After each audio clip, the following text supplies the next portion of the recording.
PLS, Centro de Investigación y Formación Continua en Salud. Módulo básico de primeros auxilios. Especialista, Dr. José Carlos Martínez Montes. Vamos a empezar entonces con la charla de hoy, en donde vamos a desarrollar los primeros auxilios en dos condiciones importantísimas y de bastante regularidad. La mayor cantidad de accidentes producen siempre contusiones y desplazamiento de huesos, en algunos casos conocemos como luxaciones, fracturas o esguinces, ¿no? Que son las conocidas torceduras. Y también, por otro lado, están las obstrucciones de las vías aéreas, ¿no? Que ya nosotros vamos a poder identificar porque ayer hemos trabajado un poco el tema del control de la función vital de respiración. Obstrucción de las vías aéreas. Las vías aéreas son las vías que comunican desde el exterior hasta los pulmones la posibilidad de dar acceso al oxígeno, ¿no es cierto? Entonces las vías aéreas son consideradas la nariz, la boca, que es el lugar de entrada, luego la nasofaringe, la orofaringe, la tráquea y los pulmones, ¿no? Entonces, desde el exterior, el aire ingresa por la nariz, por la boca, la nasofaringe, orofaringe, ingresa por la laringe, el aire, hacia la tráquea y luego los pulmones. Entonces, todo ese espacio por donde va a discurrir, a ingresar y salir el aire en el proceso respiratorio, se conocen como vías aéreas. Cuando estas vías aéreas se obstruyen, esta obstrucción no permite que el traslado del aire se dé con regularidad, por lo tanto la respiración se va a ver afectada, ¿no es cierto? Es bastante común que ocurra una obstrucción de las vías aéreas, no necesariamente por cuerpo extraño, a veces la misma lengua, la saliva, un diente, si se rompiera, ¿no? En las personas mayores, cuando hay prótesis, pueden producir una obstrucción de las vías aéreas. Y otros cuerpos extraños como los alimentos, unas bolitas o algún juguete en los niños. Entonces, es bastante común que haya obstrucción de las vías aéreas. La obstrucción de las vías aéreas por cuerpo extraño es una condición que siempre va a aparecer de forma brusca o repentina. No manifiesta la víctima ningún malestar porque previamente está comiendo, está jugando, está durmiendo, está haciendo alguna actividad regular, ¿no? Y de repente, de forma brusca, de forma repentina, no siente que un objeto obstruye las vías aéreas. Esta obstrucción, también conocida como atragantamiento con cuerpo atascado, ¿no? Impide el paso del aire con regularidad y esto es una emergencia muy común, ¿no? En el caso de obstrucción parcial, también llamada obstrucción incompleta, la víctima tiene dificultad para respirar. Normalmente cuando hay una obstrucción parcial, la víctima tose enérgicamente, ¿no? Empieza con una tos continua y enérgica, ¿no? No puede ingresar o no sale el aire con facilidad, ¿no? Sin embargo, ese sonido que se produce como un estertor, ¿no? Al respirar, a veces nos asusta y asusta a todo el entorno. Y la mayoría cuando está frente a una víctima de este tipo, o se aleja o se acerca y empieza a darle golpes en la espalda o en el pecho, ¿no? Y esto no debe hacerse. Cuando una persona tiene una obstrucción parcial de las vías aéreas y tiene la posibilidad de toser, ¿no? Esa tos enérgica muchas veces es suficiente como para poder eliminar el cuerpo extraño que estuviera atragantando o atascando o impidiendo el paso correcto del aire, ¿de acuerdo? Entonces, ¿qué pasa cuando hay una obstrucción de las vías aéreas? Que es muy común. Normalmente es una situación que se, digamos, soluciona con facilidad y basta con la tos, con una tos fuerte, enérgica, ¿no? Para poder liberar las vías aéreas. Y esto se da de forma natural. Cualquier persona que esté en esta situación va a toser de ese modo. Normalmente cuando hay o siempre que haya una obstrucción parcial de las vías aéreas, no va a haber pérdida de conciencia, es decir, la víctima no se va a desmayar, no se va a sentir, digamos, no se va a desvanecer, incluso en algunos casos cuando la obstrucción es pequeña, esta víctima, esta persona puede incluso responder a las preguntas que le hacemos, ¿no? ¿Qué pasa? Haciendo algo, ¿no? Y hablar con algo de dificultad de repente. Y en algunos casos, pues no puede hablar, pero sí, tose. Entonces, cuando sucede esto y la tos es enérgica, no debemos intervenir, debemos animar a la persona que siga tosiendo, hay que pedirle que siga tosiendo con energía, ¿no? Y en todo caso, si esa tos se hace débil, si el proceso de obstrucción se hace largo, no se soluciona rápidamente con la tos, y la persona empieza a perder fuerza, o se hace más débil esa tos, entonces puede ser que ya estemos frente a una obstrucción completa de las vías aéreas. En ese caso sí hay que intervenir. Ya vamos a ver cómo.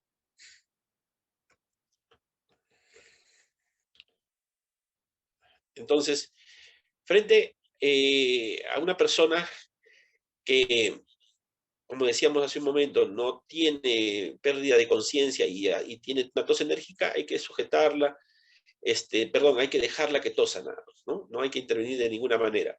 Y así esta tos se hace débil o pierde fuerza el paciente, recién podemos intervenir. ¿Cómo intervenimos?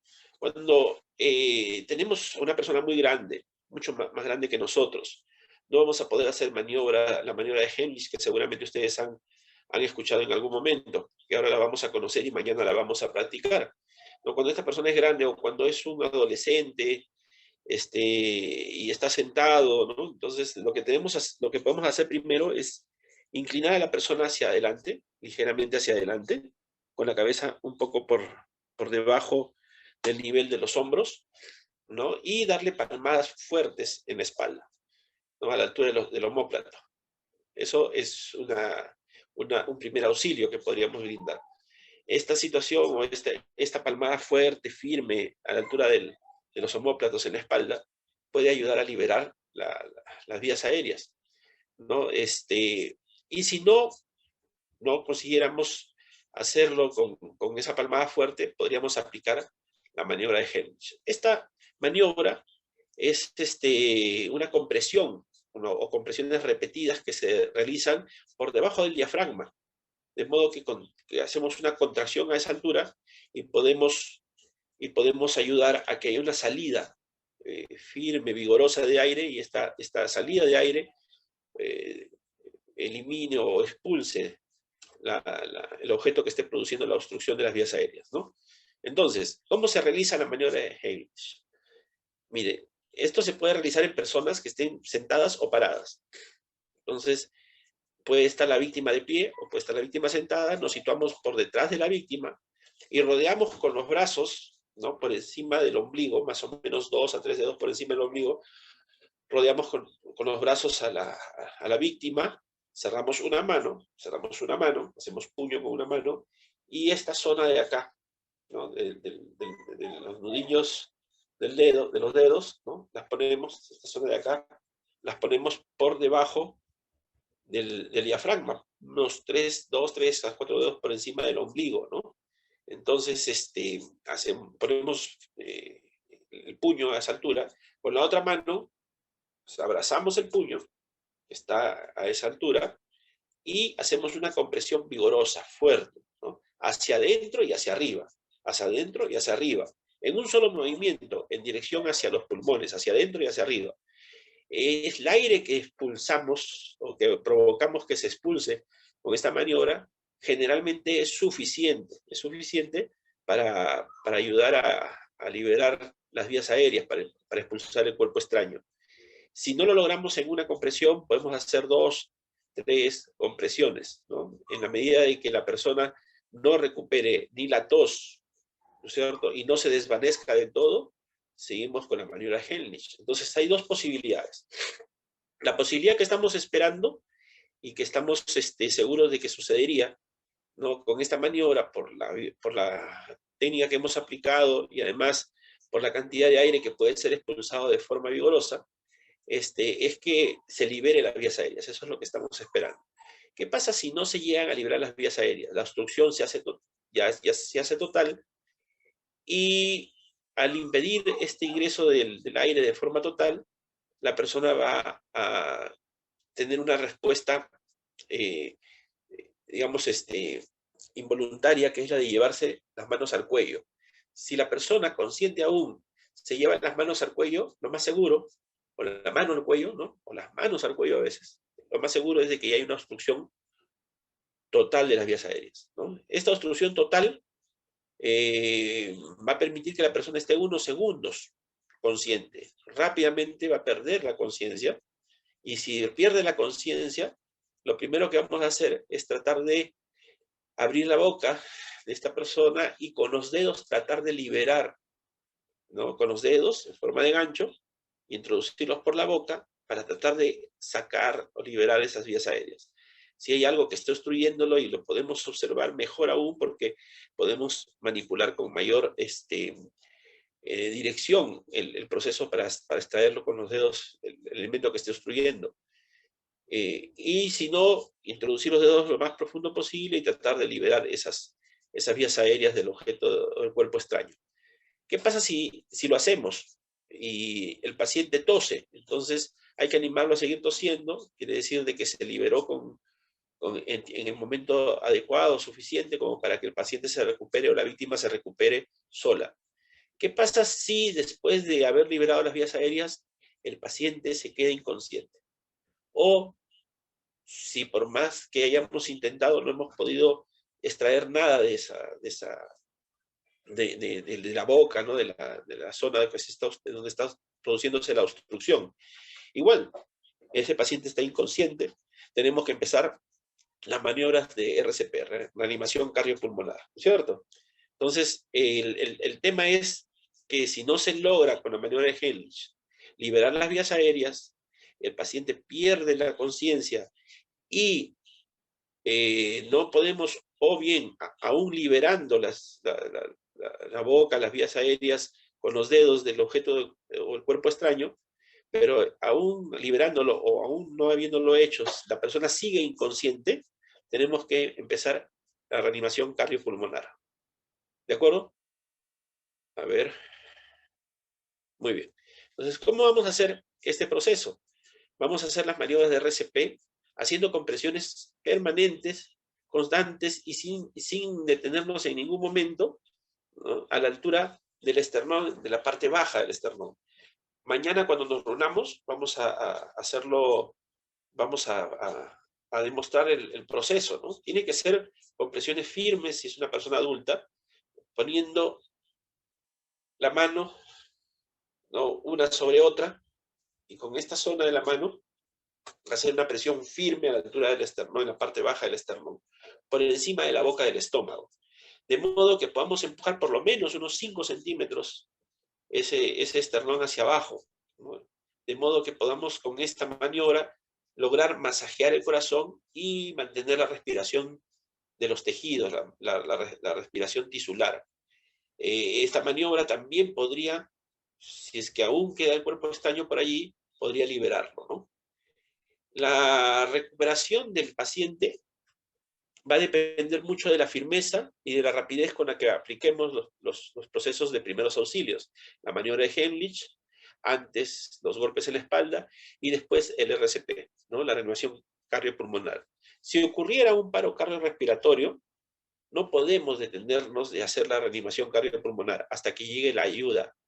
¿Se acuerdan cuando decíamos que estamos frente a una emergencia o una situación de emergencia? Lo primero que tenemos que hacer es asegurar la zona, ¿cierto? Es decir, verificar que la zona de emergencia, que el espacio en donde está ocurriéndose la emergencia sea seguro para intervenir.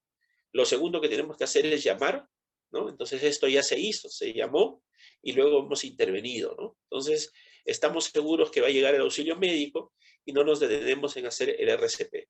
El RCP se puede hacer o se debería hacer con presiones constantes. Mañana vamos a ver la técnica completa en vivo y la vamos a practicar, ¿no? Y también tratando de ingresar aire por la boca, o nariz y boca.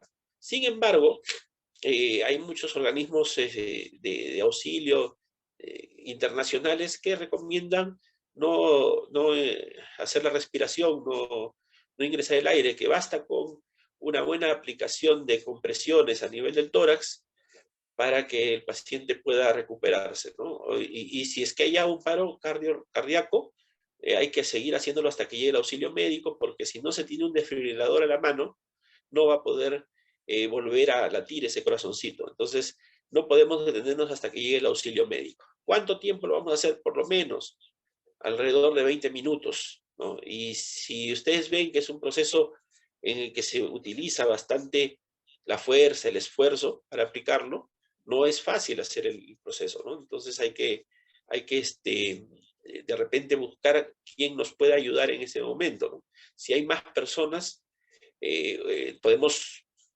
eh, intercambiar la posición del auxiliador o de rescatista haciendo el masaje cardíaco de forma permanente.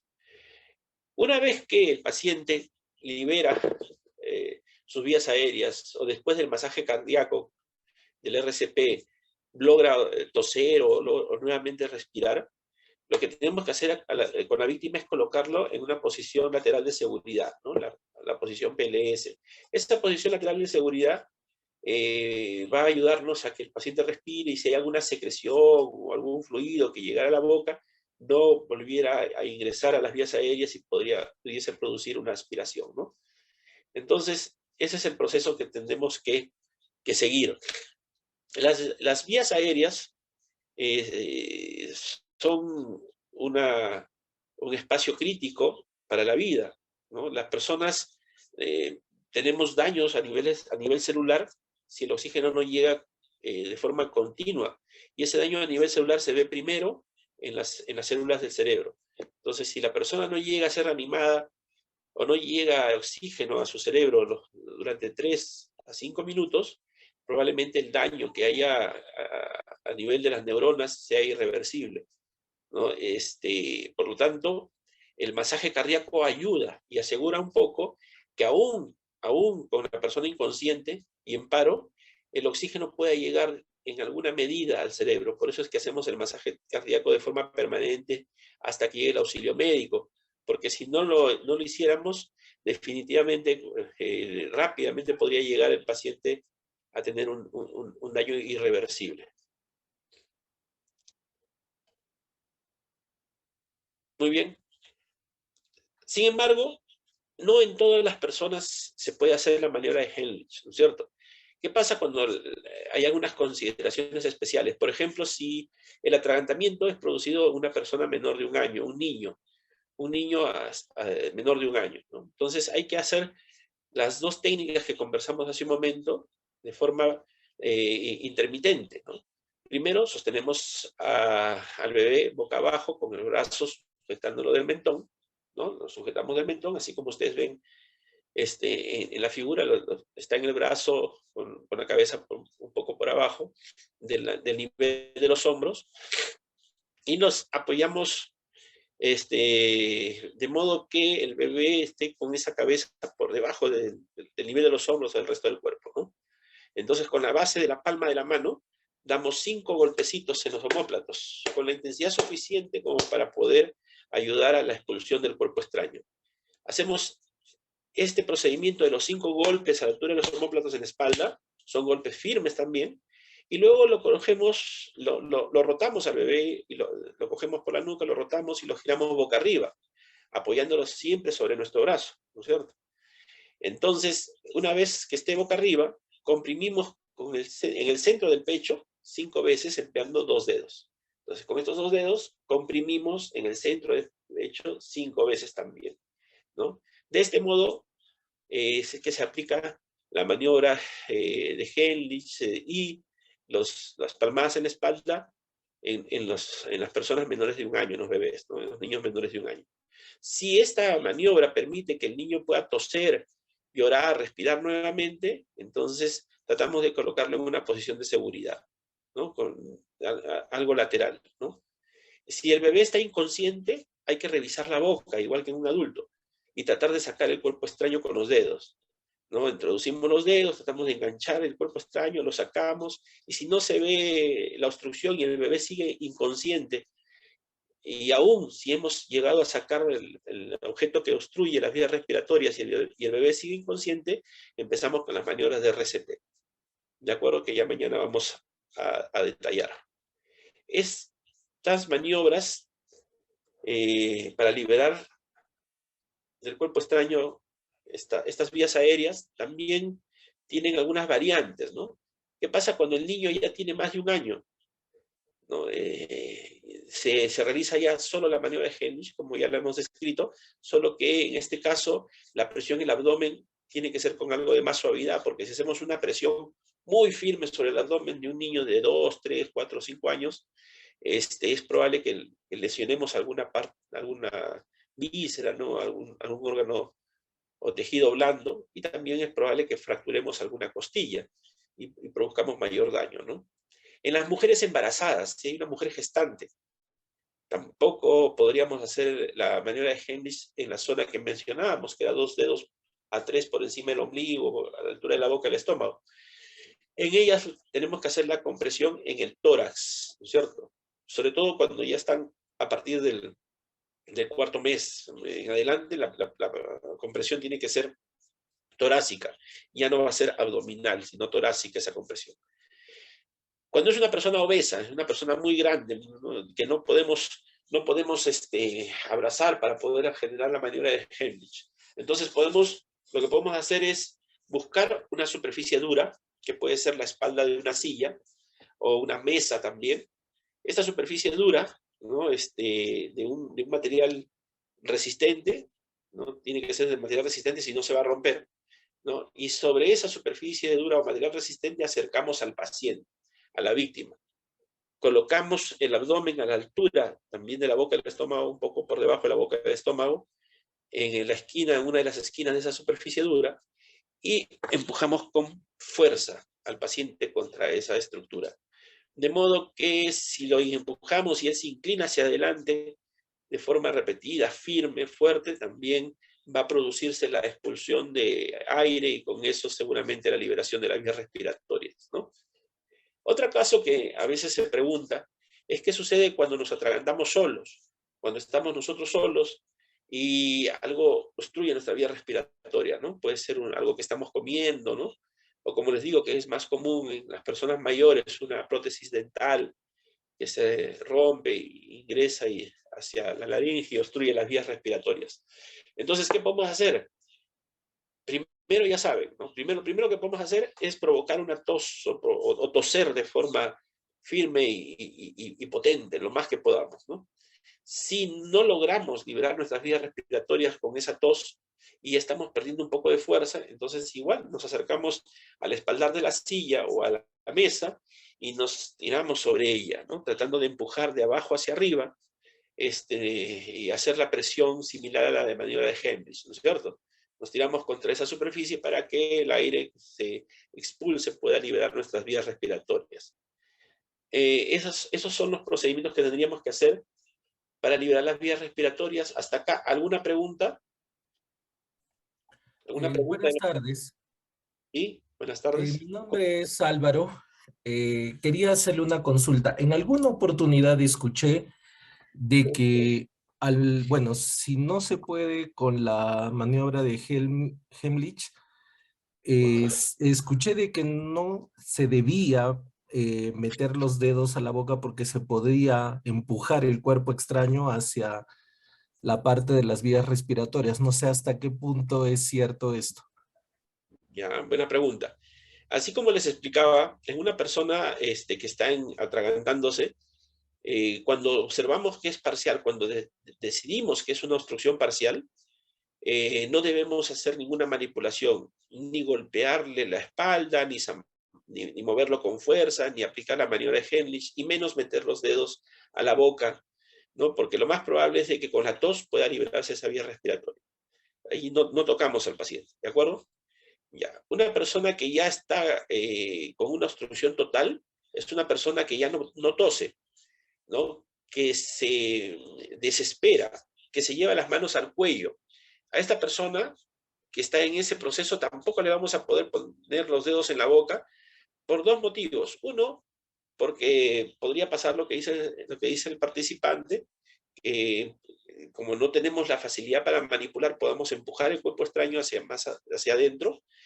y complicar más el tema, ¿no? Aunque ya la obstrucción es total, ¿ah? Ya el tema está bien complicado, ¿no? Y el otro motivo es porque probablemente nos muerda, ¿no? No va a poder controlar el impulso. Al momento de meter la mano en la boca, por la desesperación, el paciente nos puede lesionar. Entonces, por eso es que tampoco en ese momento se utilizan los dedos para librar las vías respiratorias. ¿Cuándo se usan los dedos? Se usa cuando el paciente entra cae inconsciente, ¿no? Cuando pierde la conciencia. Si el paciente pierde la conciencia, como decíamos, tanto en adultos como en niños, lo que podemos hacer es abrir la boca antes de empezar el RCP o hacer alguna otra maniobra, porque ya previamente a eso hemos hecho el Heimlich y no ha funcionado, ¿se acuerdan? Entonces, allí podemos abrir la boca, observar, ¿no? Y ver en qué medida podemos utilizar los dedos como un gancho para extraer el cuerpo extraño. Si esto es posible, en buena hora. Y si no fuera posible, ¿no? Por más que hacemos el intento, no podemos extraer el cuerpo extraño, rápidamente empezamos con la reanimación cardiopulmonar, con RCP. ¿De acuerdo? Entonces, en parte es cierto que no debemos intervenir tratando de sacarle algo de la boca mientras que todavía haya tos o mientras que aún esté consciente el paciente, ¿no? Sin embargo, cuando el paciente ya pierde la conciencia, sí podemos tratar de liberar la boca por la boca del cuerpo extraño y aplicar el RCP si el estado de pérdida de conciencia persiste, ¿no? Una pregunta de Marisol en el chat dice, ¿se puede hacer RCP a un adulto mayor que antes ha tenido paros cardíacos?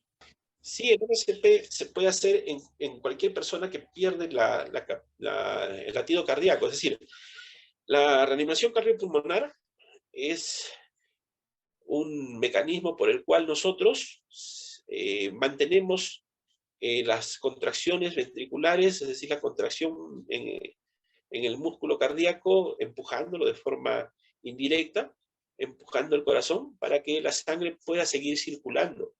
Si nosotros no hacemos el RCP, la sangre no circula y tiene pocos minutos de vida las células más críticas, ¿no? Como las del cerebro, por ejemplo. Entonces, habría muerte cerebral en unos 3 a 5 minutos, como les mencionaba hace un momento, ¿no? Sería el proceso ya irreversible. Entonces, sí podemos hacer RCP. Lo que sucede es que hay que tener en cuenta que una vez que hay paro cardíaco, nunca ese corazoncito solito va a volver a latir. Hay que poner alguna fuerza eléctrica, es decir, hay que tener un desfibrilador para poder revertir esa situación, para que el corazón vuelva a latir.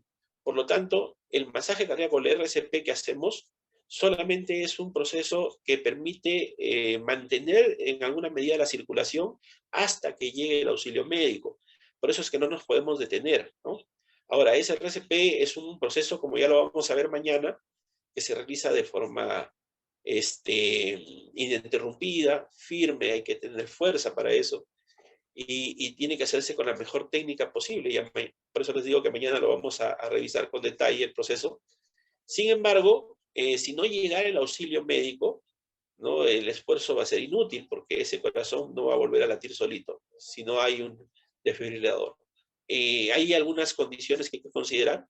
En niños podríamos lesionar al pacientito si hacemos muy fuerte el masaje, ¿no? Entonces hay que ver que la compresión que hagamos más o menos permita empujar al corazoncito que está en los niños a 2 o 3 centímetros desde la altura promedio del tórax, del esternón, hay que empujarlo unos 2 o 3 centímetros. En adulto, eso tiene que ser hasta unos 5 centímetros. Entonces hay que ir valorando la situación, ¿no? En los lactantes es solamente con 2 deditos, ¿no? Con 2 deditos se empuja ese tórax para mantener el masaje cardíaco, ¿no? Esperemos nunca encontrarnos o enfrentarnos a una situación de esas, pero si nos enfrentamos tendríamos que aplicar el procedimiento para que el paciente pueda tener oportunidad de recuperarse si llegara el auxilio médico, ¿no? El auxilio que ya hemos llamado previo a la intervención. Buenas tardes, mi nombre es Yelka. Tengo dos preguntas. La primera, en varias oportunidades yo he estado, por ejemplo, almorzando y se me llega a cerrar la garganta, no por atragantamiento, sino siento que se me empieza a cerrar la garganta, empiezo a toser, tratando de toser, pero hay un momento que ya siento que no me entra el aire. Entonces he tratado de forzar una tos, hasta que de repente poco a poco empieza otra vez como, no sé si a dilatarse el aparato que sea respiratorio, hasta que recién poco a poco empieza a entrar el agua, el aire, no sé por qué. Esta situación que tú vives la vive mucha gente, ¿no? Pero allí, a ver, te explico. Hay dos canales, dos conductos, ¿no? Uno al lado del otro, uno encima del otro, mejor dicho. Uno es el esófago, ¿ya? Y el otro es la tráquea, ¿ya? Uno lleva los alimentos por vía digestiva, el esófago, y el otro que está atrás es la tráquea, y lleva el oxígeno, el aire a los pulmones, ¿de acuerdo? Normalmente eso que tú sientes es cuando la obstrucción no es en la tráquea, no es en, donde pasa el aire a los pulmones, sino es el esófago. Cuando el bolo alimenticio no está bien masticado, cuando las personas comemos con mucha rapidez y de repente las cucharadas o la cantidad de comida que ingresamos a la boca es grande y comemos con mucha rapidez y tragamos con, digamos, sin haber masticado lo suficiente, entonces ese bolo no es regular y no está muy bien lubricado con la saliva. Entonces al pasar por el esófago, a veces es más grande y obstruye un poco el esófago y esto empuja a la tráquea. Entonces hay una sensación, ¿no es cierto?, de dolor incluso en el esófago cuando va ingresando y uno siente claramente cómo este bolo alimenticio va ingresando y en un momento determinado empuja la tráquea tanto, ¿no? Entre la laringe y la tráquea tanto que uno siente, no siente, siente una pérdida de la capacidad de respiración, ¿no? Pero por suerte, no es que el bolo alimenticio se haya metido a la tráquea, es que está en el esófago y está presionando. Y luego, poco a poco, va bajando ese bolo y la tráquea se empieza a liberar y otra vez ingresa el aire, ¿no? Y a veces en ese proceso se da dolor, ¿no? Dolor a nivel del esófago. El beber un poco de agua ayuda a que ese bolo pase con mayor facilidad, ¿no? Y normalmente sucede al inicio de la ingesta de alimentos. Lo que hay que hacer al inicio de la ingesta de alimentos, si se tiene esa condición, es beber líquidos al inicio, junto con las primeras cucharadas del alimento, y también masticar, digamos, mucho más veces, las 20 a 30 veces la comida, las primeras cucharadas, sobre todo para poder hacer que el esófago se acostumbre y vaya lubricándose y el alimento pase con facilidad y no produzca este malestar. Porque si hubiese sido un atragantamiento de obstrucción de vías aéreas, profesora, lo que sucedería es que esta liberación no se va a dar porque el alimento, lo que obstruya, va a seguir pasando por esa tráquea, ¿no? Y no se va a dilatar más esa tráquea para que y ese alimento va a producir una neumonía por aspiración, o sea, una lesión, un daño posterior, ¿no? Entonces, no ha sido el caso de que usted se ha atragantado o se atraganta al ingerir los alimentos porque estén obstruidas las vías respiratorias por el canal, sino es porque pasa por el esófago y esto empuja, ¿no? Y produce dolor, ¿no? Eso es lo más probable que esté sucediendo. Sin embargo, tendríamos que revisar con más detalle de repente la situación, ¿no? Pregunta de la profesora Mira, Erika Fuentes. ¿Qué diferencia hay si un niño se atraganta con comida o con algún objeto juguete pequeño? ¿Qué deberíamos hacer en cada caso? Ya. Lo importante no es el objeto tanto con el que se atraganta el niño. Lo importante es qué tipo de obstrucción se ha producido, si es una obstrucción parcial o total, ¿no? Porque en cualquiera de los dos casos, si hay una obstrucción total, digamos, porque se estaba comiendo una aceituna y se trapó la vía respiratoria, o si en vez de ser una aceituna fue una bolita, ¿no? Con la que juegan los niños, o un juguete pequeño, entonces no habría ninguna diferencia en la maniobra, ¿no? Lo importante es buscar liberar esa vía respiratoria fuera cualquiera de los dos el caso, ¿no? Ahora, en los niños es más común que el atragantamiento sea por juguetes, ¿no? Ellos, cuando están comiendo, están generalmente supervisados por un adulto que les dice cómo deben comer, no comas tan rápido, no llenes tanto la boca, mastica, ¿no? Bebe algo de líquido. Entonces, durante los alimentos no es muy común que se atraganten. En cambio, cuando están jugando, tienen un juguete pequeño en la mano, tienen una bolita, un muñeco, un juguete pequeño, y se lo meten a la boca, lo chupan, lo sacan, ¿no? Y en este proceso, en cualquier momento se puede producir este atragantamiento, ¿no? Dos preguntas de la profesora Isabel. En el caso de un desmayo repentino cuando se hace una actividad física, ¿cómo se debe actuar? Y cuando el atragantamiento es con líquido, es un ahogo, ¿cómo se procede? Ya, muy bien. A ver,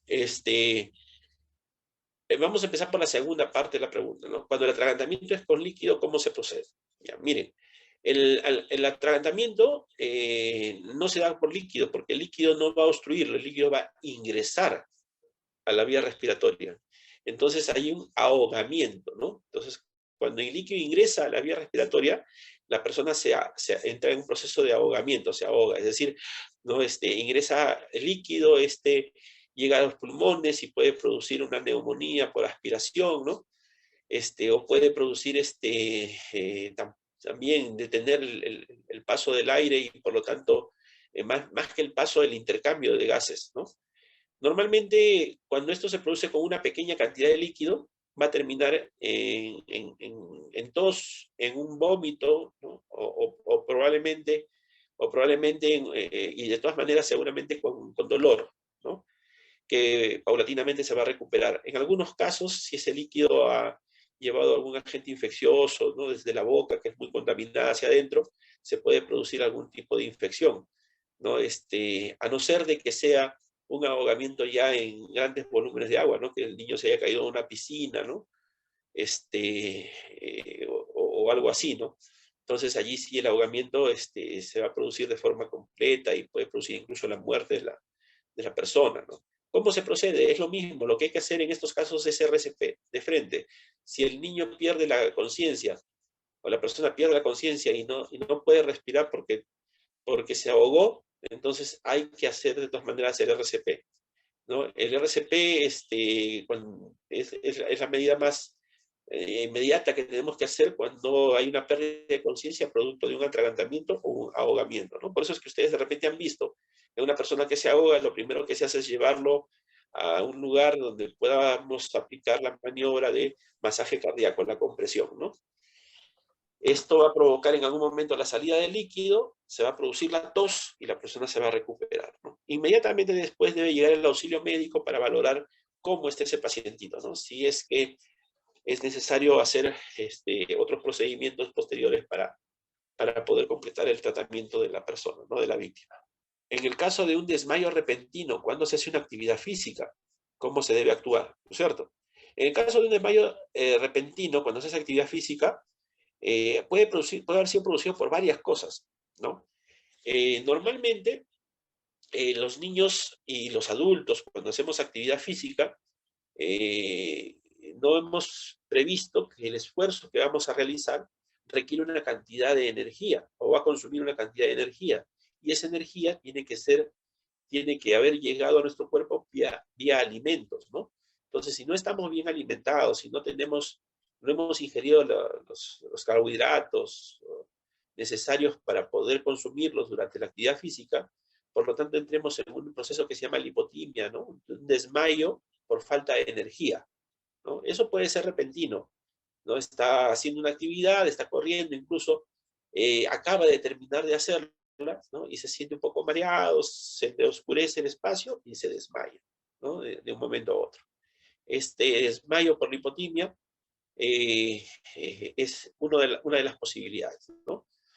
La otra posibilidad es de que el niño esté anémico, que no tenga la cantidad suficiente o la concentración suficiente de células de sangre, ¿no? Muchas veces el volumen sanguíneo siempre es el correcto cuando no hay sangrado, ¿no?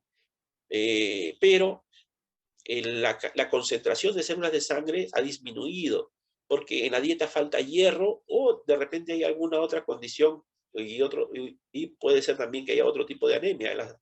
Hay muchos tipos de anemia. Hay anemias heredadas, ¿no? Hay deficiencias congénitas en la producción de los elementos o de las proteínas que están involucradas en el transporte del oxígeno, ¿no? Dentro de la hemoglobina. Hay anemias que se producen por falta de algún nutriente o alguna sustancia que se tiene que ingerir. Entonces, hay varios tipos de anemia, pero la más común es la ferropénica, es la anemia producida por falta de ingesta de hierro. Entonces, estas anemias ferropénicas producidas por falta de ingesta de hierro, las personas aparentemente están bien, sin embargo no consumen, en la dieta regular no consumen alimentos que contengan hierro. Por ejemplo, no hay una ingesta adecuada de vegetales de hoja verde, acelga, albahaca, espinaca. No hay ingesta adecuada de vísceras de res, hígado, por ejemplo, no comen hígado. ¿No? O no hay ingesta adecuada de carnes rojas, ¿no? Entonces, cuando no hay una suficiente cantidad de hierro en la dieta, no hay hierro en la dieta en suficiente cantidad, entonces la hemoglobina no se forma con la capacidad necesaria y las células de sangre no se producen en la cantidad necesaria. Por lo tanto, va a haber una anemia ferropénica con un hematocrito, una concentración de células de sangre baja, ¿no? En estas personas, cuando hacen actividad física, se agitan con facilidad. Se agitan con facilidad cuando hacen actividad física. Y podrían llegar a desmayarse también, si es que la cantidad de oxígeno que llega a su cerebro no es la suficiente por la anemia, ¿no es cierto? Hay que valorar otra cosa, las adolescentes, porque ustedes tienen estudiantes adolescentes que han empezado el proceso, sus ciclos menstruales, ya empezaron sus ciclos menstruales, entonces esta menstruación no debe ser muy abundante, no debe tener una concentración, debe durar un tiempo, digamos, normal, ¿no? Sin embargo, a veces, y las niñas lo saben, y a veces no lo comentan con sus familiares, con su madre, ¿no? La menstruación es demasiado abundante. Entonces, cuando hay menstruación abundante, de ahí otro tipo de anemia. Esa es una anemia por pérdida de sangre, por hemorragia, ¿no? Se llama anemia poshemorragia. Entonces, estas personas también, estas niñas también, podrían agitarse con facilidad durante la actividad física, normalmente están con sueño, ¿no? Todo el tiempo y podrían desmayarse incluso sin necesidad de hacer alguna actividad demandante de oxígeno, ¿no? O sea, no necesariamente haciendo actividad física fuerte, ¿no? Se podrían desmayar de un momento a otro. Esos son los casos más regulares, más comunes. Esas son las causas más comunes de desmayo. Hay otras causas, sí, hay muchas otras causas. Hay causas neurológicas, que podrían producir desmayo, que habría que valorar, ¿no? Diversos tipos de epilepsia que no se manifiestan con convulsiones, sino simplemente con pérdida de conciencia. Entonces, hay muchas otras causas, pero que son menos comunes. Las más comunes son las que les mencioné hace un momento, ¿no? Que es la pérdida de energía, porque no se consumió los alimentos, los energéticos suficientes antes de la actividad física, o las anemias, ¿no? Otro elemento común dentro de los desmayos es la ansiedad. Si el niño que está haciendo actividad física es sometido a una carga emocional importante, es decir, le exigimos que tiene que ganar o que tiene que participar, ¿no? Y este niño es una persona ansiosa, entonces puede traer ansiedad, puede hiperventilar y también desmayarse, ¿no es cierto? Entonces, esas son las causas. Ahora, ¿cómo actuar? En todos los casos no se actúa igual. Lo mejor en estos casos es que el niño lo recostemos, o sea, si se desmayó, cayó, lo mantengamos recostado, levantemos ligeramente las piernas, los pies por sobre el nivel del cuerpo, ¿no? Porque no vamos a imaginarnos que es una anemia por pérdida de sangre o ferropénica o también por falta de energía. Podemos levantar las piernas por sobre el nivel del cuerpo, ¿de acuerdo? Esperar unos momentos, unos minutos, y este niño va a recuperar la conciencia. Podemos llamarlo o podemos hacer que huela algún olor fuerte, ¿no? Puede ser algo de alcohol, ¿no? O llamarlo, ¿no? Para que el niño responda, ¿no? Entonces, paulatinamente va a recobrar la conciencia, ¿ya? Le preguntamos si ha consumido, ha tomado desayuno, por ejemplo, y si nos dicen, no pude tomar desayuno porque me levanté tarde y la movilidad ya vino y no tomé desayuno y ya son las 11 de la mañana, entonces lo que tenemos que hacer es darle algo de energía. Puede ser un té caliente o tibio con bastante azúcar, ¿no? Siempre que sea una bebida es preferible a un caramelo, ¿no? Porque no sabemos la causa real de la pérdida de conciencia. Si damos un caramelo podría atragantarse, ¿no? Entonces alguna bebida caliente siempre es mejor, con bastante azúcar, ¿no? Y en ese caso se va a solucionar el tema de la energía. Y si fuera una anemia ferropénica, ¿no? Va a recuperarse con facilidad, pero no se va a recuperar completamente. Es una persona que va a seguir cansada, agitada o de repente con poca fuerza, ¿no? Se va a sentir débil. Entonces hay que hacer estudios ya complementarios para ver si es que es un tema de anemia, ¿no? ¿Qué hacer si un niño al caerse pierde la conciencia? Esa es otra condición, ¿no? Eso lo vamos a conversar después con más detalle, pero en general la caída no puede producir o no pérdida de conciencia por el daño que produzca en la cabecita, ¿no? A eso nosotros le llamamos TEC, traumatismo encefalocraniano.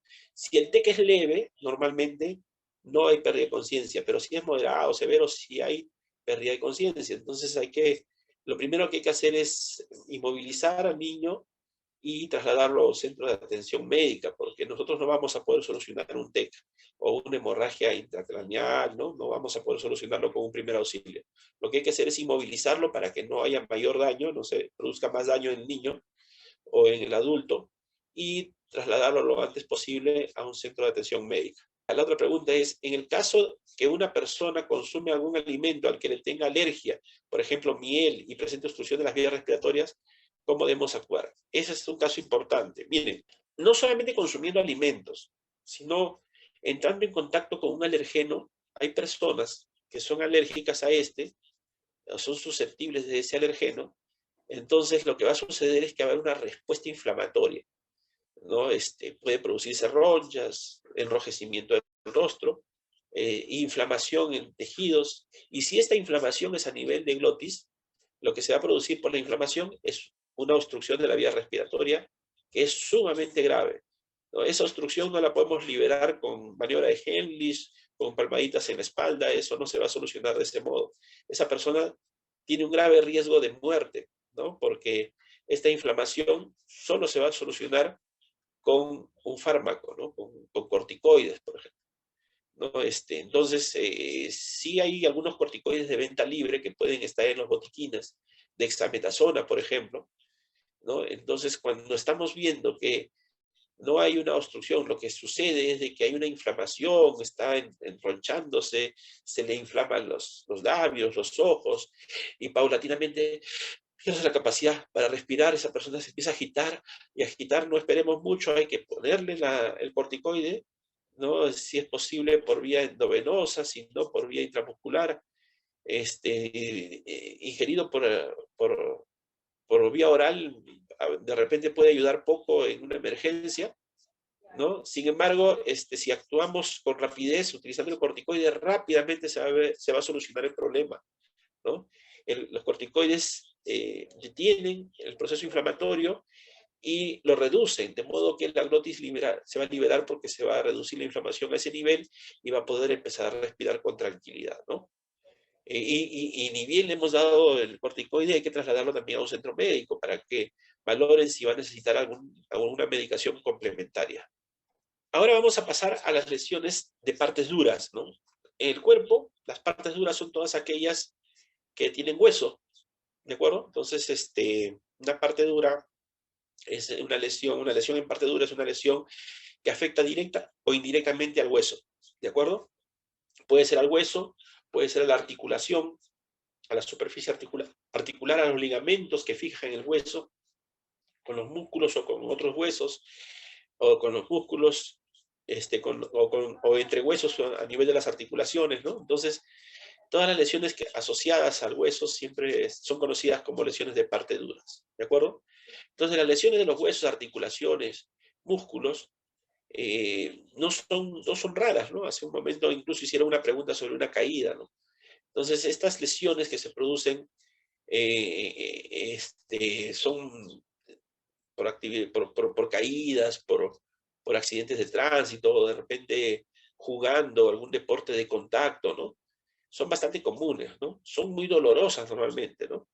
Son muy dolorosas, una fractura, un esguince, una luxación es muy doloroso, pero rara vez es mortal, ¿no? No hay muerte normalmente con estas lesiones, a no ser que la lesión haya sido a nivel del sistema nervioso central, cerebro o columna vertebral, ¿no?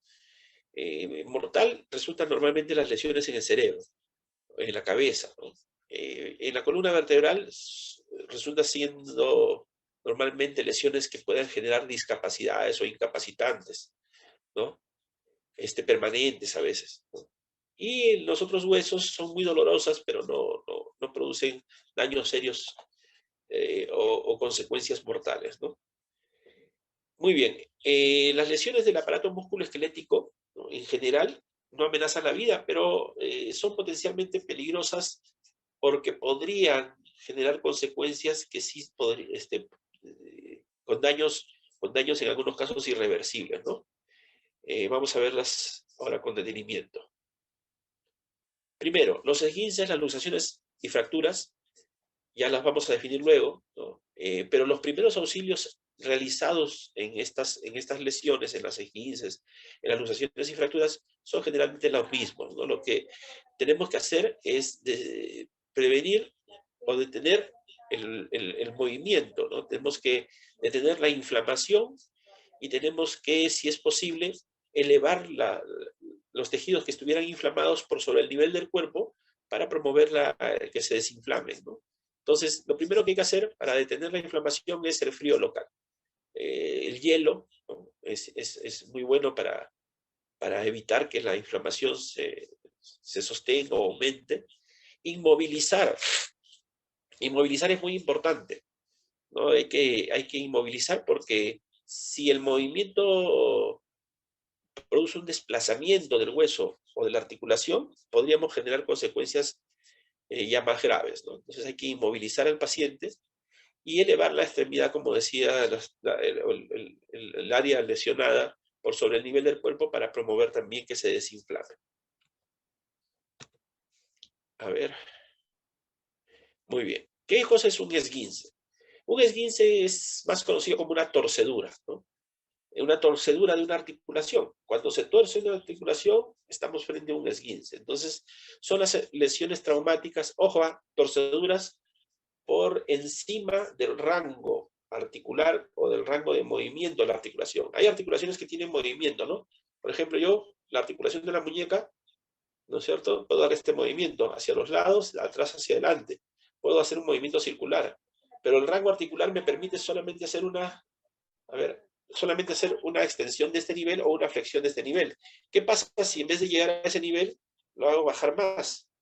Ya estoy produciendo una torcedura, ¿no es cierto? O hago un movimiento que no es correcto para esa articulación. También estoy promoviendo una torcedura. Entonces, una torcedura o esguince es ese. Es el movimiento, ¿no?, que se sostiene sobre el rango articular o sobre la capacidad de movimiento de la articulación. Hay articulaciones que tienen más movimiento que otras, por lo tanto, y hay articulaciones que también cargan más peso que otras. Entonces, si la torcedura está asociada a un peso suficiente que permita o que produzca la ruptura de ligamentos, entonces ya estamos frente a un esguince, a una lesión de ligamentos, ¿no?, producidas por el esguince. Entonces, los ligamentos, cuando se rompen, estos ligamentos son como una especie de elásticos muy fuertes, ¿no? Son elásticos muy fuertes que asocian el hueso con el tejido muscular o de repente forman una especie de cobertura hacia la estructura articular, ¿no? Y cuando se desgarra, cuando se rompen, estamos hablando de que hay un desgarro, ¿no? Es muy doloroso y se inflama con facilidad, se hincha con facilidad. Según la gravedad del desgarro, el esguince puede ser con un desgarro parcial o con un desgarro completo, total, ¿no? En la zona afectada, tanto en el desgarro parcial como en el completo va a haber dolor, algo de inflamación. Más severo va a ser el síntoma en el desgarro completo. Va a haber un movimiento doloroso. Cuando hay un desgarro completo a veces no se puede mover ya la articulación. Y también podría haber ruptura de algunos vasos sanguíneos, por eso también aparece con bastante facilidad hematomas, ¿no? A ver, la presentación, acá está. ¿Qué hacemos entonces frente a un esguince? ¿Qué hacemos cuando se produce un esguince? Lo que vamos a hacer primero es verificar que solo sea una torcedura, no vaya a ser de que sea una luxación o una fractura, ya lo vamos a ver después, ¿no? Ha sido una torcedura nada más, perfecto. Entonces lo que vamos a hacer es elevar la extremidad afectada sobre el nivel del cuerpo, o que esté sostenida esa zona afectada ¿no? Y que la gravedad no la afecte, no la lleve hacia abajo porque va a generar más dolor. Aplicar hielo, ¿no? Hay que aplicar hielo, agua fría sobre la zona afectada. Y vamos a aplicar un vendaje compresivo, claro. Aplicar un vendaje compresivo, ¿no? Sin opresión absoluta significa vendar la zona, ¿no? Como todos los que juegan fulbito saben, ¿no? Cuando se torcen un poco el pie o para prevenir incluso las torceduras del tobillo, se ponen un vendaje compresivo, ¿no? Es fácil hablar de un vendaje cuando estamos en un hospital o en un centro asistencial, pero en la calle, ¿qué podemos usar? Cualquier tela firme, ¿ya? Que tengamos, podemos utilizarla para hacer ese vendaje compresivo, ¿de acuerdo? Entonces, tenemos que vendar siempre desde la zona distal, que es la parte más alejada del cuerpo, hasta la zona proximal, ¿no? Entonces, si estamos hablando de un tobillo, como ustedes verán en la diapositiva, se empieza desde los dedos hacia la rodilla. Si estamos hablando de la muñeca, desde los dedos de la mano hacia el antebrazo, ¿de acuerdo? Si es del codo, del brazo, codo hasta el antebrazo, ¿de acuerdo? Entonces, de la parte más distal a la proximal, y lo que hay que hacer es tener reposo. O sea, esa articulación no debe moverse después de un esguince. Entonces, el reposo es sumamente importante, ¿no? Una vez que se ha inmovilizado el esguince y la inflamación está cediendo, el reposo es suficiente. Pero ¿qué pasa si la inflamación no cede? O ya hay otros signos, ¿no? El dolor aumenta y hay mayor, de repente se pone morada la zona porque hay sangrado interno, ¿no? En la zona articular. Entonces siempre se recomienda en estos casos que asistir a un centro médico, ¿no? Para que haya una evaluación más completa, de repente tomar una radiografía y verificar que solamente haya sido un esguince o de repente hay una lesión asociada al esguince o no es un esguince, sino es una fractura de repente, ¿no? O una torcedura que haya traído como consecuencia una fractura, ¿no? Ahora, ¿qué es una luxación? La luxación también la mencionamos. La luxación no es la torcedura nada más, no es la torcedura, porque la torcedura, la articulación se tuerce, pero sigue estando articulada, es decir, sigue habiendo una posición correcta de los huesos, ¿no? Y la asociación correcta de los huesos normalmente habla de una superficie articular, ¿no es cierto?, en uno y en el otro hueso, que están articulándose de modo que permita una movilidad. En algunos casos y en otros casos no hay movilidad, pero están bien posicionados uno con respecto del otro. Cuando hay una luxación, esa articulación se pierde. Es decir, hay una separación. Si la articulación es así, se separaron. Eso es una luxación. Cuando hay un desplazamiento, si la articulación es así, ¿no es cierto?, se separaron. ¿De acuerdo? Entonces hay un desplazamiento. Cuando hay un desplazamiento de la articulación o de los huesos, ¿no es cierto?, obviamente se van a lesionar o se van a dañar los tejidos asociados, que son principalmente los ligamentos, ¿no? Entonces, si hay un desplazamiento de los huesos, ¿no?, desde el punto de la articulación, este desplazamiento va a producir desgarro de los ligamentos que mantienen a esa articulación en su sitio, ¿no? Entonces, es muy doloroso, es sumamente doloroso. Además, es más peligroso que el esguince porque en el desplazamiento podrían aplastar nervios, podrían aplastar venas o arterias, ¿no es cierto?, produciendo un daño mayor ya, ¿no? Podría ser que tampoco aplasten nada, ¿no? Solamente hay un desgarro de los ligamentos, pero es probable que se produzca mayor daño en una luxación. Las articulaciones que son más proclives a las luxaciones son las luxaciones de hombro, las luxaciones de codo, las de cadera, rodilla, tobillo, los pulgares cuando agarramos a algo o nos golpeamos con algo, ¿no es cierto?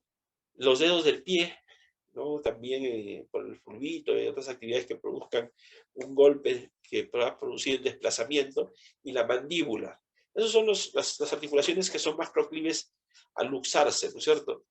En la luxación es más frecuente que haya una fractura añadida a la superficie articular. Es decir, la luxación se produjo, pero además hay una ruptura del hueso, que es la fractura, ¿no? Es más probable que esto suceda. No siempre sucede, pero es más probable que suceda la fractura asociada a una luxación. Entonces, ¿qué se produce? Mucho dolor, inflamación en la articulación, se pierde movilidad en la articulación, ya no se puede mover, Después de un esguince sí se podía mover todavía, pero si hay una luxación ya no se mueve la articulación porque se ha perdido la posición correcta de los huesos, ¿no es cierto? Se ha desplazado. Y otra cosa que es importantísima también es que hay una deformidad en la zona articular, ¿no? Imagínense que esta es la rodilla, ¿de acuerdo? La rodilla. Entonces la pierna golpea así, ¿no es cierto? Esta es la rodilla. Si se desplaza, ¿cómo se va a ver la rodilla? Súper ancha, ¿no es cierto? Porque un hueso está al lado del otro o por detrás del otro. Entonces la deformación es evidente en una luxación, ¿no es cierto? Entonces se deforma la zona afectada, aumentando de forma considerable el volumen, ¿ya?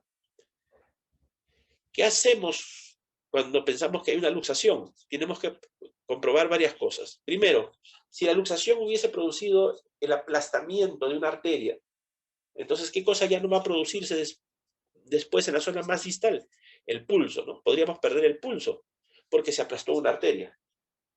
También podríamos perder la sensibilidad si se aplastó un nervio, ¿no es cierto? Si la luxación aplastó un nervio, podríamos perder sensibilidad. Entonces, lo que tenemos que verificar primero es si hay un pulso normal, ¿no es cierto?, en una zona más distal de la luxación. Por ejemplo, si la luxación es en la muñeca, ¿no es cierto? Si la luxación en la muñeca, tengo que ver si el color no cambia en los dedos, si no se ponen cianóticos, porque si pasara eso, es probable que la luxación hubiese dañado una arteria o presionado una arteria y ya no se está oxigenando mis dedos. Si la luxación fuera en el codo, podría yo controlar el pulso radial, porque si controlo el pulso radial y lo encuentro, entonces estoy seguro que esa luxación del codo no ha presionado la arteria, ¿no es cierto? Entonces siempre se hace el control del pulso más distal que la zona articular donde se ha producido la luxación. ¿De acuerdo? Otra cosa que tenemos que medir después de una luxación es la sensibilidad, ¿no? Si siente. Normalmente lo hacemos con una agujita, con algo, no aguja, puede ser con algo, con un lapicero, por ejemplo, ¿no? Algo que tenga punta, y le preguntamos a la persona si siente, ¿no? O con los mismos dedos, si siente, ¿no? Si hay sensibilidad, estamos mejor que si no la hay, porque si no la hay, probablemente esa luxación ha presionado algún nervio o alguna terminal nerviosa, ¿de acuerdo? Luego, ¿qué hacemos? Después de haber comprobado la normalidad del pulso y la sensibilidad, inmovilizamos el miembro afectado. Si es la mano, inmovilizamos, ¿no?, todo el miembro. Igual si es el codo o el hombro, inmovilizamos todo el miembro, ¿de acuerdo? En la posición en la que lo encontremos, ¿no? Entonces, si está ahí, si es una luxación, allí lo inmovilizamos. No vamos a tratar de desplazar. Muchas veces hemos visto, ¿no?, en las películas y también nos han comentado, de repente hemos visto a alguien que haga reducciones de luxaciones. ¿Qué significa una reducción de luxación? Cuando el hueso se desplaza, lo jalan, ¿no? Jalan por ambos extremos, de modo que vuelve a su lugar, ¿no es cierto? Entonces, si hubiese sido una luxación a nivel del codo, jalan el brazo, ¿no? De modo que cuando regresa, vuelve a su lugar la articulación. ¿Es posible hacer eso? Sí, pero el riesgo es de que podamos generar una compresión o la ruptura de algún tejido noble, ¿no? Podemos romper una arteria, podemos romper un nervio, o desgarrar más, generar mayor daño en los ligamentos. Entonces es preferible no reducir la luxación, es inmovilizarlo en la posición en que se encuentre, aplicar un vendaje compresivo, pero no fuerte, no duro, ¿no? Tratar de sostener el miembro afectado para que la gravedad no lo lleve hacia abajo y genere mayor dolor, ¿no? Entonces, si ha sido una luxación de hombro, no sé si ustedes han visto un cabestrillo, algo que cargue el hombro, que esté amarrado al cuello, ¿no?, y que cargue el hombro, ya lo vamos a ver con más detalle mañana, ¿no? De modo que en la luxación pueda inmovilizarse y podamos llevar a este pacientito en reposo de la articulación hasta el centro asistencial, ¿no? No se debe reducir la luxación. Ya, sé que está bien difundido que eso se hace o se puede hacer, sí se puede hacer, pero el riesgo de producir mayor daño es alto, ¿no? Lo que sí podemos aplicar es algo de frío local para evitar que la inflamación se haga muy masiva, ¿no? Y trasladarlo de inmediato a un centro asistencial. El esguince, normalmente no se pone yeso en un esguince, a no ser de que haya sido un esguince con severo, ¿no? Con ruptura masiva o desgarro de ligamentos masivos, ¿no? Entonces, eso se valora mucho, depende de la edad del paciente, de la actividad que hace, ¿no? Cuando es niño a veces preferimos o se prefiere enyesar porque el niño no va a hacer caso del reposo, le vas a decir, mantente en reposo y no lo va a hacer, entonces mejor lo enyesas para que permitir que haya una regeneración más rápida de los tejidos, ¿no? Porque si lo dejas sin yeso, se va a movilizar por aquí, por allá, y no va a permitir que haya una regeneración de los tejidos rotos, ¿no? De los ligamentos. Entonces, pero muchas veces solamente se venda, o generalmente solamente recibe vendajes. ¿Es necesario ser medicado debido a un esguince para calmar el dolor? No es necesario, no es necesario, pero no es un tratamiento muy prolongado y no se utiliza medicaciones muy fuertes, ¿no? Un esguince puede ser tratado con algún antiinflamatorio oral, en algún caso, si hay mucho dolor, puede ser un inyectable, ¿no? Intramuscular o endovenoso, dependiendo del síntoma y los signos que presente el pacientito, ¿no? Normalmente, si el esguince es leve o moderado, suele utilizarse solamente antiinflamatorios orales, puede ser ibuprofeno, ¿no? Es suficiente, a veces solamente le dan paracetamol a los niños, ¿no? Y en el peor de los casos un analgésico, ¿no? Pero nada más. Continuamos entonces. ¿Qué es una fractura? La fractura es una pérdida de la continuidad de la superficie del hueso. Es decir, si hay una herida, en otras palabras, en el hueso, estamos hablando de una fractura. ¿De acuerdo? Entonces, cada vez que haya una herida en el hueso, estamos hablando de una fractura. Por lo tanto, la fractura puede ser solamente una pérdida de continuidad sin mayor complicación, parcial, muy pequeña, ¿no? En esos casos decimos que es una fisura, pero también puede ser una fractura completa, una fractura por compresión, una fractura que finalmente pueda desplazar el hueso y pueda producir lo que se conoce como una fractura abierta, ¿no? Entonces la fractura tiene diferentes presentaciones, pero básicamente es la ruptura o la pérdida de continuidad de la superficie del hueso. ¿De acuerdo? El mecanismo más frecuente para producir una fractura es un golpe directo en la zona lesionada. Es un trauma directo y tiene que tener mucha fuerza. No se olviden que los huesos tienen una resistencia importante a las contusiones, a los golpes, ¿no es cierto? No se rompe con facilidad un hueso en una persona sana. Claro, si tienes osteoporosis, ¿no? O otras lesiones nutricionales o de osteogénesis, entonces sí pueden fracturarse con facilidad, pero normalmente los huesos son muy, muy, muy fuertes, tienen mucha resistencia a las lesiones, al daño. Entonces tiene que ser un golpe muy fuerte y directo en la zona lesionada. ¿Ok? Las fracturas más graves podrían ser las vertebrales o del cráneo, ¿no es cierto? Sin embargo, las más comunes no son esas. Las más comunes son las fracturas de clavícula, de los huesos de los dedos, y en algunos casos aumentó, en algunas condiciones de actividad, me refiero, sobre todo cuando hay deportes de contacto, aumentan las fracturas en el pie, en el fémur, en la tibia, ¿no? En el radio, en el cúbito también, dependiendo de la actividad que desarrolle la persona. ¿Qué tipo de fracturas conocemos? Ya, los tipos de fracturas, según la presentación clínicas, son dos, ¿no? Las fracturas cerradas y las fracturas abiertas. Entonces, ¿qué llamamos una fractura cerrada? Es cuando no se ha producido un desplazamiento mayor de los huesos. La fractura se ha producido, hay una ruptura parcial o de repente total de los huesos, pero no se ha producido un desplazamiento mayor.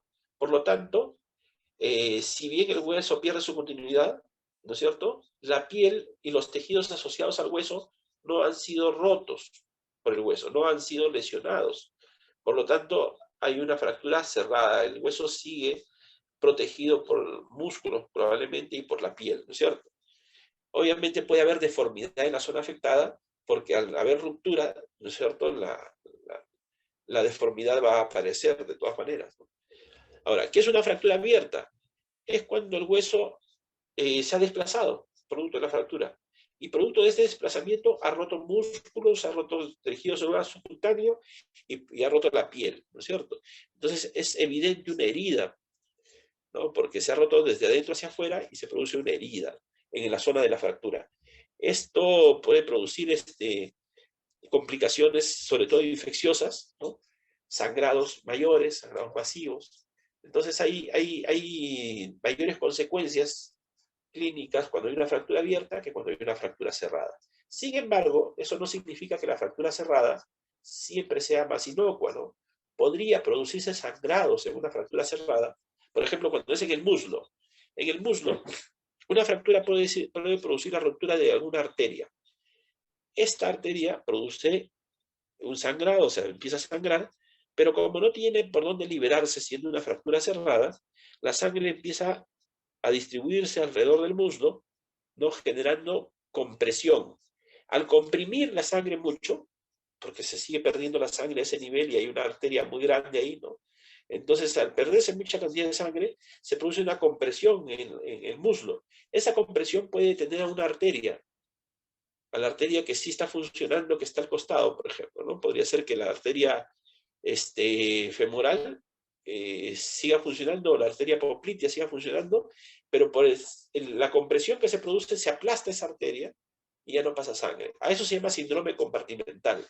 Ese síndrome puede producir incluso la muerte del miembro, es decir, una posterior amputación, porque se lesiona de modo que ya no se oxigenan los tejidos de la pierna y podría producirse una amputación por la compresión provocada por un sangrado interno en el muslo, ¿no? Después de una fractura cerrada. Entonces, las fracturas cerradas también pueden ser complicadas, digamos, mucho más las abiertas, porque hay un sangrado masivo generalmente, ¿no? Que tiene que ser detenido. Y ahí tenemos que aplicar, pues, algunos procedimientos de primeros auxilios que los vamos a mencionar. ¿Ya? ¿Qué cosa tenemos que hacer en caso de fracturas? ¿No es cierto? Vamos a generar seguridad en el espacio, en el lugar donde se produce el accidente, ¿no? Ver el peligro. Luego vamos a pedir ayuda y vamos a, inmediatamente después de pedir ayuda, socorrer al herido. Ojo, que cuando hablamos de pedir ayuda, puede ser que nosotros mismos hagamos la llamada telefónica, los números de emergencia, ¿no es cierto? Como habíamos comentado ayer. Pero puede ser, y normalmente en las escenas de los accidentes, no hay una sola persona, hay varias personas, ¿no? Que son testigos de la emergencia o de la condición. Entonces, tú, si eres el rescatista, lo que puedes hacer es mirar fijamente a otra persona del grupo y decirle a esa persona, llama a tal número, o llama a este otro número, pide ayuda. Es decir, el pedir ayuda puedes hacerlo tú, pero también puede ser que tú te asocies o pidas apoyo a otras personas que pudieran ser espectadoras de la situación de emergencia y que ellos sean los que piden ayuda finalmente, ¿no? Siempre para pedir ayuda es importantísimo identificarse, ¿no? Cuando tú pides ayuda, aló, soy fulano de tal, soy José Carlos Martínez, estoy en tal lugar, digo en qué lugar estoy, y en este momento se está produciendo una emergencia. Hay una persona inconsciente a la que le están aplicando RCP. Por favor, que vengan urgente a auxiliarnos, ¿no? Entonces tienes que darle información suficiente para que te identifiquen, para que puedan ubicar el lugar de la emergencia y para que sea claro qué emergencia está ocurriendo, ¿no es cierto? Porque ellos también pueden orientarte telefónicamente para que hagas lo mejor posible esa atención antes de que llegue el auxilio médico. Entonces, es importantísimo. También es importante que cuando pides auxilio, no cuelgues tú primero el teléfono, espera que ellos te cuelguen. ¿De acuerdo? Porque de repente les falta algún dato necesario para que el socorro pueda llegar, ¿no? El auxilio médico pueda llegar. ¿De acuerdo? Entonces, llamas o se llama por teléfono, uno se identifica, dice en qué lugar está, identifica la zona, el espacio, el lugar en donde se está ocurriendo la emergencia, explica cuál es la situación de emergencia, ¿no es cierto? Y pide auxilio inmediato, ¿no? Entonces, y esperas a que te respondan, esperas a que te orienten, o simplemente, si te cuelgan, ya va el auxilio en camino y te cuelgan, perfecto. Entonces, ya hiciste esta parte de la pedir ayuda. Y luego socorres, ¿no es cierto? Socorres al herido, ¿de acuerdo? Entonces, ¿qué hacer en caso de fractura? Siempre aplicar ese proceso. Primero, asegurar la escena. Segundo, a pedir ayuda. Y tercero, socorrer al herido. ¿Qué haces entonces una vez que lo vas a socorrer al herido? Ya te diste cuenta que es una persona que está consciente, si es que hay una fractura de miembros, por ejemplo, ¿no? o de clavícula está consciente, valoras y haces la valoración primaria, ¿no? Esta evaluación te permite determinar cuáles son las prioridades en la actuación, ¿no? Ahora, si está inconsciente y está fracturado, está con una hemorragia, está sangrando por la pierna y está inconsciente, ¿de qué te tienes que asegurar primero? Si respira y si hay pulso. Si no respira, identificas que no respira, haces el RCP. Sí, pero está fracturado, no importa, o sea, tienes que hacer el RCP porque si no haces el RCP, de todas maneras se va a morir, ¿no es cierto? Si ha perdido el pulso, haces el RCP, es decir, si hay un paro cardíaco, haces un RCP, porque si no lo haces, igual se va a morir el paciente. Pero me han dicho que las fracturas, mejor no movilizo al paciente. Sí es cierto, es mejor no movilizarlo, siempre y cuando esté consciente, esté respirando y su corazoncito esté funcionando, ¿no? Pero si producto del accidente hay una lesión o hay alguna condición que lo lleve a un paro cardiorrespiratorio, hay que aplicar el RCP antes de atender los otros elementos de urgencia. Si está consciente la víctima, ¿no? Lo valoras primariamente, haces una valoración primaria, algo de la valoración secundaria, tranquilizas al accidentado, le das calma, le explicas qué le vas a hacer. Mire, ¿sabe qué? Usted ha tenido un accidente que le ha producido una lesión a nivel de la pierna, se ha fracturado. Tranquilícese, lo vamos a ayudar, no lo vamos a dejar solo, ¿no? Explicarle que vamos a inmovilizarlo, vamos a tratar de que su piernita no se desplace para que no genere mayor daño. Hay que quitarle los anillos, los relojes, descubrir la zona afectada, ¿no? Si es que fuera posible y digamos, no genera dolor ni mayor daño, hay que cortar la tela de la ropa o de los relojes, cadenas que pudiese tener, ¿no? Para liberar la zona afectada. No hay que movilizar al herido, a no ser de que sea necesario. Es decir, si está en el medio de la pista y los carros siguen pasando, hay que movilizar al herido o hay que detener el tránsito. Una de dos, ¿no es cierto? Porque si no, podemos morir nosotros también en el auxilio. Un carro nos puede atropellar. Entonces, hay que detener el tránsito o hay que movilizar al herido, ¿no? Si está en una zona en donde no hay mayor peligro de escena, entonces no lo movilicemos, allí esperemos que llegue el auxilio, ¿no? Si está en la vereda, digamos, o en un aula, en el colegio, dentro del colegio, no lo movilicemos al pacientito, hay que dejarlo allí, tratar de darle tranquilidad, si está respirando, detener el sangrado con presión o con un torniquete, ¿no? La idea es de que el pacientito se mantenga en la misma posición sin movilizarse hasta que llegue el auxilio médico, ¿ya? Entonces, una vez que está hecho eso, ya hemos hablado con el pacientito de eso, que no es necesario movilizarlo, hay que inmovilizar la fractura. Eso significa que si es el bracito fracturado y es una fractura cerrada, ¿no? Lo pegamos a su cuerpo, al cuerpo del mismo, y lo tratamos de inmovilizar. Y si está extendido los brazos y vemos que es una fractura, inmovilicemos en la posición que esté. No corramos el riesgo de que por movilizar esa zona fracturada se desplace el hueso y hagamos una fractura abierta, ¿no? Evitar cualquier movimiento innecesario que podría generar lesiones añadidas, ¿no? En las fracturas abiertas se cubre. Hay que tratar de cubrir la zona afectada. Si hay un sangrado masivo, se presiona un poco la zona donde sale mayor cantidad de sangre, o se hace un torniquete, que también lo vamos a ver mañana. Ya mañana vamos a ver la aplicación del torniquete para detener el sangrado, ¿de acuerdo? El torniquete es una presión en la parte más proximal de la zona de sangrado, por decirlo. Si sangra mi mano, el torniquete lo tengo que hacer, ¿no? Por sobre la muñeca, porque es más proximal que la mano. Si sangra mi brazo, lo tengo que hacer el torniquete, ¿no es cierto?, por el antebrazo, ¿ya? Ese es el proceso necesario. ¿Y por qué hacerlo por encima? Porque lo que queremos hacer es detener el paso de sangre por la arteria para que se detenga un momento el sangrado y al detenerse un momento el sangrado promover la formación del coágulo, ¿ya? Entonces esa es la idea del torniquete. Y no se deja permanentemente, cada 15 minutos o cada 10 minutos lo vamos soltando un poco y luego lo volvemos a apretar, ¿no? Entonces eso ya lo vamos a ver mañana con tranquilidad. Las fracturas abiertas, como les decía, solamente hay que cubrirlas. Si hay sangrado masivo, entonces hay que hacer un torniquete o presionar la zona de sangrado. ¿Cómo se cubre? Si tenemos algún pañuelo limpio, una tela limpia, ponerla encima antes de movilizarlo, ¿no? Para evitar que haya infecciones posteriores. Si es que se infecta, un hueso es bien difícil de tratar. Entonces, normalmente las infecciones óseas llevan a amputaciones, por eso es que trata de cubrirlas un poco, ¿no? Hasta que llegue el auxilio médico y se pueda tener ya un tratamiento definitivo, ¿no? En general, los primeros auxilios en esguinces, luxaciones y fracturas. Por definición, es el medio por el cual vamos a fijar una lesión mediante la inmovilización, ¿no es cierto?, hasta lograr reducir las complicaciones, ¿no?, que se pudieran generar. Nada más, reducir las complicaciones. No movilicemos al paciente si no fuera un caso muy necesario, ¿no? ¿Y para qué inmovilizamos la zona fracturada, esguinzada o luxada?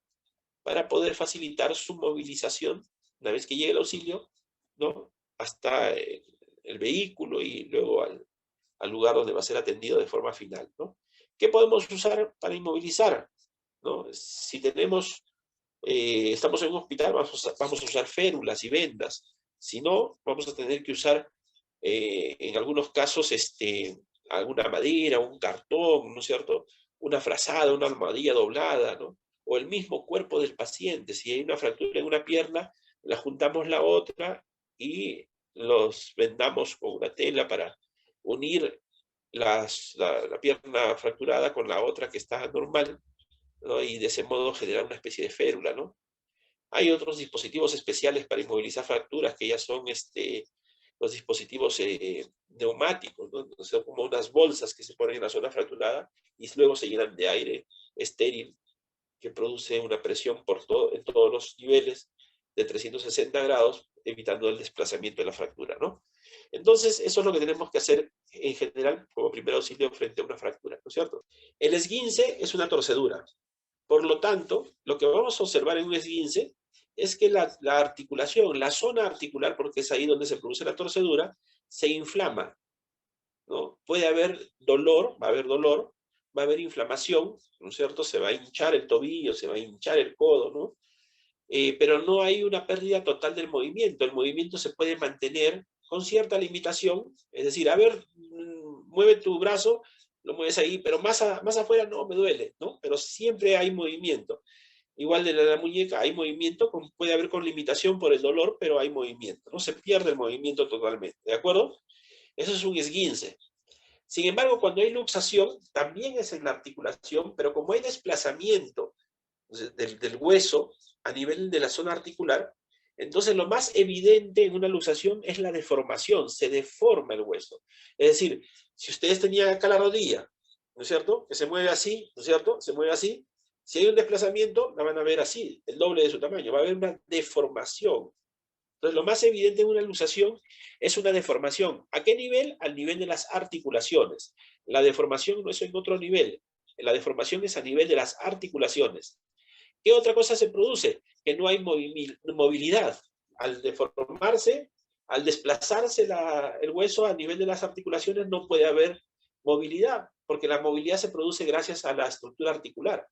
Entonces ya no va a haber movilidad y rigidez. ¿De acuerdo? Lo otro que es importante en una luxación es que si este desplazamiento ha presionado una arteria o un nervio, entonces ya no va a haber pulso. Si ha presionado la arteria, el pulso en la zona más distal no se va a producir. Y si ha presionado un nervio, se va a perder la sensibilidad.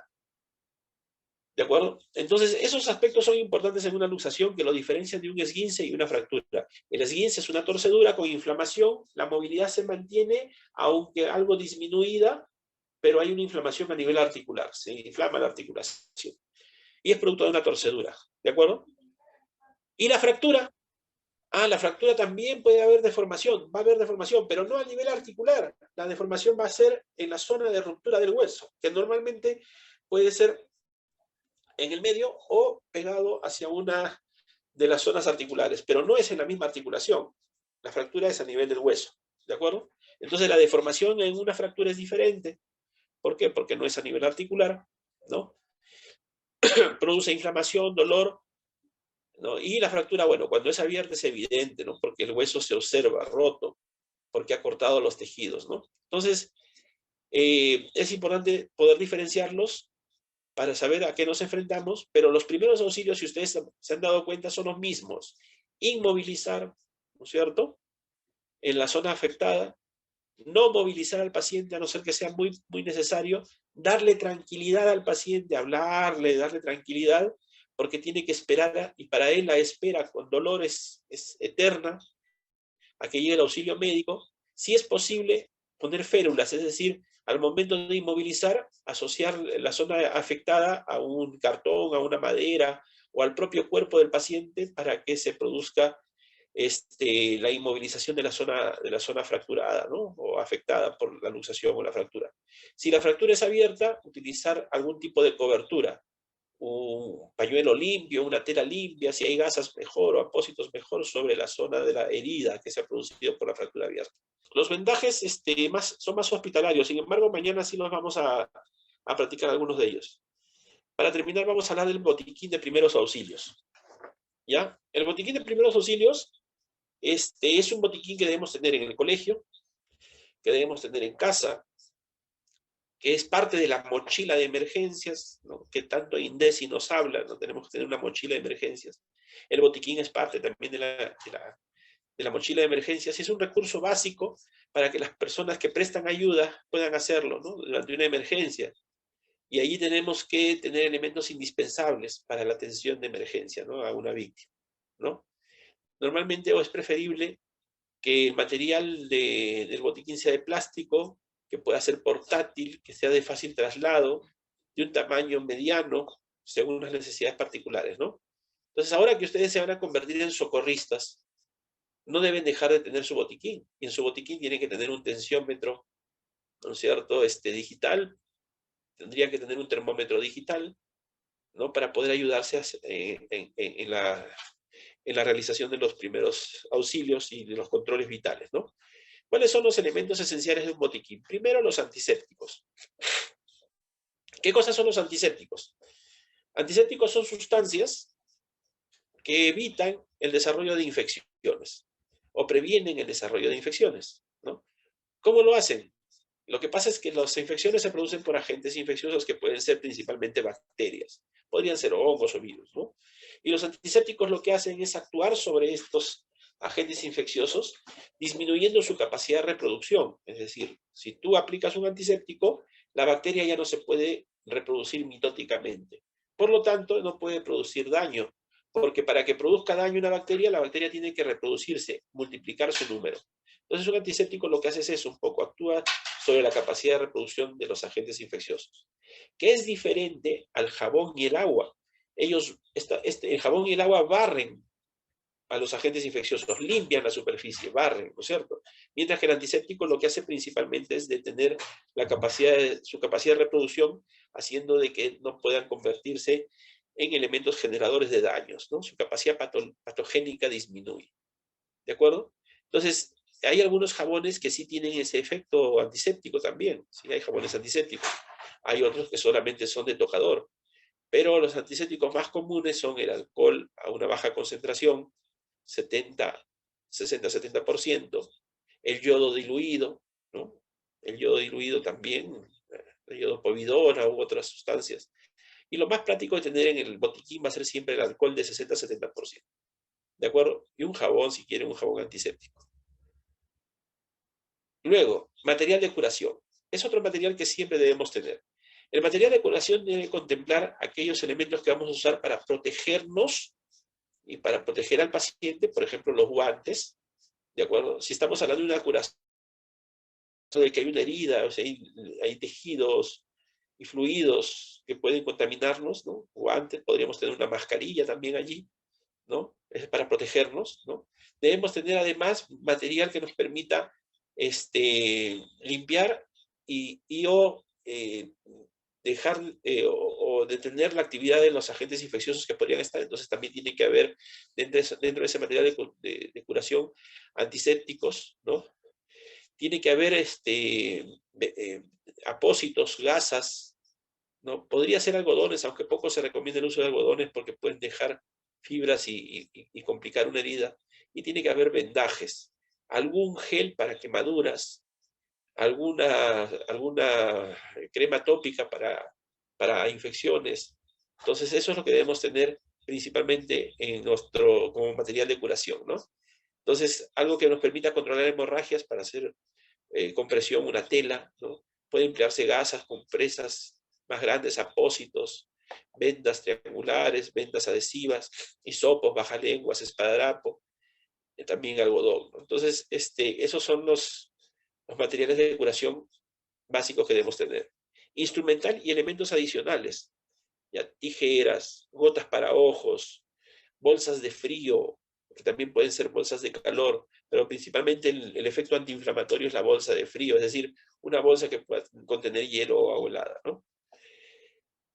Además, podemos complementarlo con el tensiómetro, ¿no es cierto? Bolsas de plástico, jeringas, no sé, alguna mascarilla, ¿no? Y algún otro elemento que por la actividad propia de los primeros auxilios vayamos a necesitar como elemento adicional.